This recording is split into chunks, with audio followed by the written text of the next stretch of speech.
2 Chroniques au chapitre 2. Salomon ordonna que l'on bâtît une maison au nom de l'Éternel et une maison royale pour lui. Salomon compta 70 000 hommes pour porter les fardeaux, 80 000 pour tailler les pierres dans la montagne et 3600 pour les surveiller. Salomon envoya dire à Huram, roi de Tyr, « Fais pour moi comme tu as fait pour David, mon père, à qui tu as envoyé des cèdres afin qu'il se bâtît une maison d'habitation. Voici, j'élève une maison au nom de l'Éternel mon Dieu pour lui consacrer, pour la lui consacrer, pour brûler devant lui le parfum odoriférant, pour présenter continuellement les pains de proposition et pour offrir des holocaustes du matin et du soir, des sabbats, des nouvelles lunes et des fêtes de l'Éternel, notre Dieu, suivant une loi perpétuelle pour Israël. La maison que je vais bâtir doit être grande, car notre Dieu est plus grand que tous les dieux, alléluia. Mais qui a le pouvoir de lui bâtir une maison, puisque les cieux et les cieux des cieux ne peuvent le contenir? Qui suis-je pour lui bâtir une maison, si ce n'est pour faire brûler des parfums devant lui? Oui, Seigneur mon Dieu, donne-nous de comprendre, Seigneur mon Dieu, que tu n'es pas un homme, Seigneur mon Dieu, pour avoir besoin d'une maison dans laquelle tu habites, Seigneur. Tu détiens toutes choses, tu es tout puissant, Seigneur mon Dieu. Et permets-nous tout de même de comprendre, Seigneur mon Dieu, que c'était d'un bon cœur, Seigneur mon Dieu, que cela allait se faire. Amen.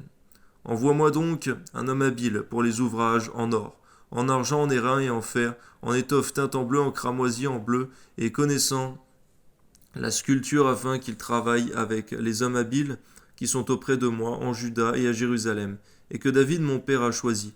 Envoie-moi aussi du Liban et des bois de cèdre, de cyprès et de sandal, car je sais que tes serviteurs s'entendent à couper les bois du Liban. Voici mes serviteurs seront avec les tiens. Que l'on me prépare du bois en abondance, car la maison que je vais bâtir sera grande et magnifique. Je donnerai à tes serviteurs qui couperont, qui abattront les bois, 20 000 corps de froment foulés, 20 000 corps d'orge, 20 000 battes de vin et 20 000 battes d'huile.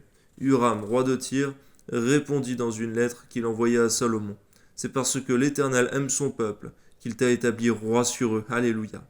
Huram dit encore, béni soit l'Éternel, le Dieu d'Israël, qui a fait les cieux et la terre, et qui a donné au roi David un fils sage, prudent et intelligent, qui va bâtir une maison à l'Éternel et une maison royale pour lui.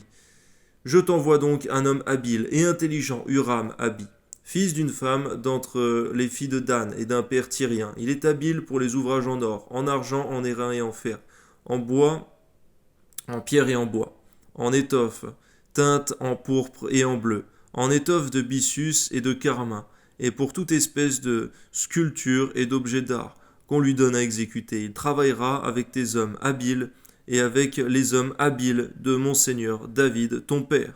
Maintenant, que mon Seigneur envoie à ses serviteurs le froment, l'orge, l'huile et le vin dont il a parlé, et nous couperons des bois du Liban, autant que tu en auras besoin. Nous te les expédierons par la mer, en radeau jusqu'à Jaffo, et tu les feras monter à Jérusalem. Salomon compta tous les étrangers qui étaient dans le pays d'Israël, et dont le dénombrement avait été fait par David son père.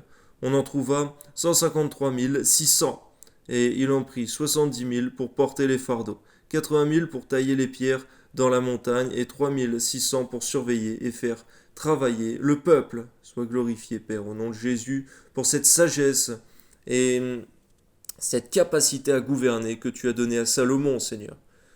Que ton nom soit béni, Seigneur mon Dieu, parce qu'il a reçu cela de toi. Permets de faire selon ce que nous avons reçu de toi, selon la force que tu nous communiques.